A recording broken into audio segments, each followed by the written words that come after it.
Renungan Umat dengan judul Hidup dalam Didikan, berdasar dari kitab Amsal pasal 4 ayat 10-13 yang demikian. Hai anak-anakku, dengarkanlah dan terimalah perkataanku, supaya tahun hidupmu menjadi banyak. Aku mengajarkan jalan hikmat kepadamu. Aku memimpin engkau di jalan yang lurus. Bila engkau berjalan, langkahmu tidak akan terhambat. Bila engkau berlari, engkau tidak akan tersandung. Berpeganglah pada didikan, janganlah melepaskannya. Peliharalah dia, karena dialah hidupmu. Amin. Demikianlah firman Tuhan. Berbahagialah setiap orang yang mendengarkan firman Tuhan dan menghayati dalam hidup sehari-hari. Haleluya.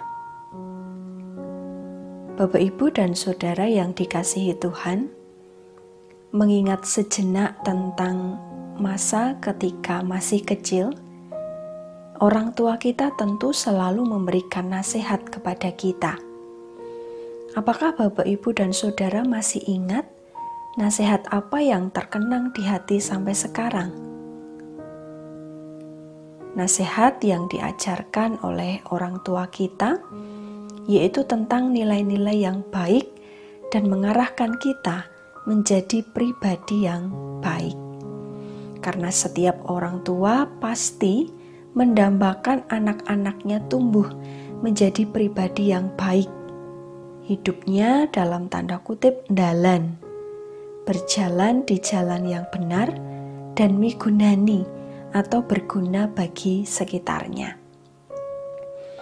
Agar anak hidupnya benar dan migunani, perlu dibekali dengan didikan dan nasihat tentang nilai-nilai kebajikan.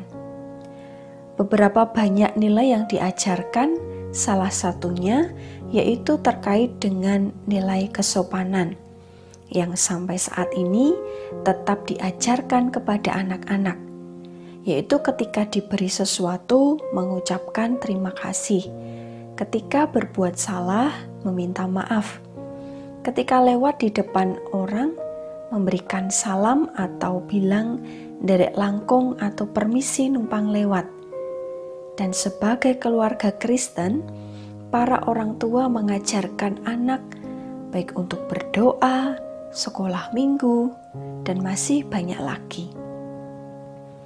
Nasihat-nasihat serta didikan-didikan itulah yang menjadi bekal bagi anak untuk berproses menjadi pribadi yang dewasa, berhikmat dalam memilih jalan hidup yang benar. Setelah anak tumbuh dewasa dan menjadi orang tua, tentunya ia juga akan mengajarkan nilai itu kepada anak-anak dan cucu-cucunya. Daur hidup yang demikian itu juga dialami oleh Salomo, anak Daud yang diurapi menjadi seorang raja. Ketika masih kecil, ia juga diberi nasihat dan dididik oleh orang tuanya. Ia menceritakan pengalamannya ketika dididik oleh ayahnya. Didikan itu ialah tentang hikmat yang menuntun pada sikap yang takut akan Tuhan. Daud mendidik Salomo agar menjadi seorang yang berhikmat. Didikan ayahnya itu rupanya selalu terkenang di hati Salomo. Bukan hanya sekedar menceritakan pengalaman masa kecilnya, ia juga mengajar orang-orang muda pada zamannya, seperti seorang ayah yang menasihati anaknya. Salomo yang dulunya adalah seorang anak, mendapat didikan dari ayahnya, dan ketika sudah dewasa dan menjadi orang tua, ia mengajarkannya kepada generasi muda. Salomo menuliskan Amsal ini dengan maksud memberikan nasihat agar setiap orang muda mencari hikmat. Salomo mengatakan bahwa hikmat itu penting, maka harus dipegang. Sebab seseorang yang memiliki hikmat, ia mampu mengambil langkah dalam jalan yang lurus. Ia berkata, "Bila engkau berjalan, langkahmu tidak akan terhambat. Bila engkau berlari, engkau tidak akan tersandung."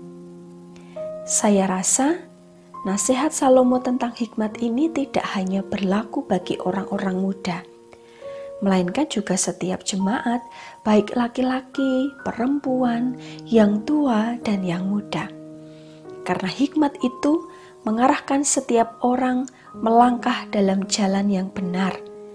Terlebih, bagaimana hikmat itu menuntun seseorang untuk memahami kehendak Tuhan dan membekali dalam berinteraksi dan hidup berdampingan dengan orang lain. Yang masih muda atau yang sudah menjadi orang tua, kiranya senantiasa diberi hikmat oleh Tuhan. Oleh sebab itu, bagi yang masih muda, tetaplah mendengarkan nasihat dari orang tua, dan sebagai orang tua, kiranya tak lelah dalam membagikan nasihat-nasihatnya bagi kaum muda. Kita hidup dalam didikan, baik itu dididik dalam lingkungan sekolah, keluarga, atau gereja. Sebagai orang Kristen, kita juga dididik dalam nilai-nilai Kristiani. Didikan itulah yang menjadikan seseorang mampu hidup sebagaimana Kristus hidup dengan membagikan kasih bagi semua orang. Kita juga diajak untuk menjadi pribadi yang berhikmat. Didikan bukan sebatas hanya berhenti pada pengajaran atau nasihat, melainkan menjadi bekal setiap orang dalam menjalani hidup.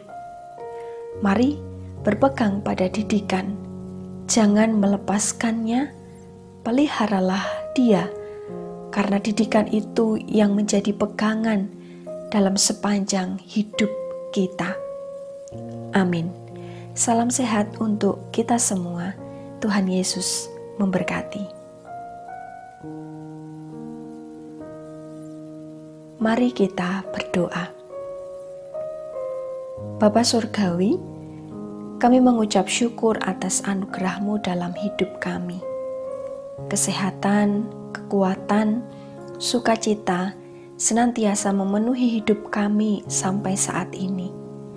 Kami juga bersyukur ketika kami berada dalam lingkungan di mana kami dididik, diberi nasihat, beserta pengajaran-pengajaran yang menolong kami menjadi pribadi yang seturut dengan kehendak-Mu.